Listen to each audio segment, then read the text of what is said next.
दिन भर सैकड़ों शैतानी ख्यालात आते हैं, इतना परेशान किसी वसवसे ने नहीं किया। जरा सोचो भाइयों। यूनुस आफंदी, इसका ताल्लुक इस बात से बिल्कुल नहीं है कि कौन दरगाह से वाबस्ता है और कौन नहीं। आगा, शेख मोहतरम क्या कहते हैं, शैतान तो मक्के में भी बहका सकता है। देखो पीर भाइयों, जिसने जो बोया है वही काटेगा।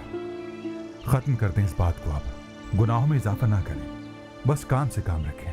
क्या आप इसको इतना मामूली मसला समझते हैं? मैंने भी अभी अभी सुना है जो कासिम आगा कहकर गए हैं, मगर ये बताओ बहस से क्या हासिल? बेहतर यही है कि वो करें जो कासिम आगा कहकर गए हैं।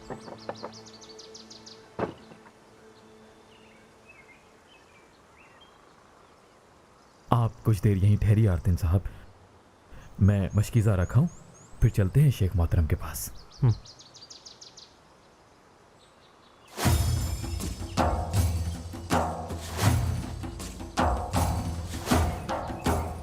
अस्सलाम वालेकुम।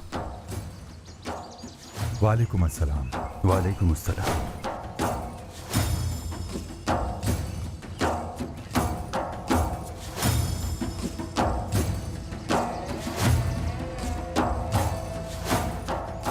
शेख मोहतरम कहाँ हैं?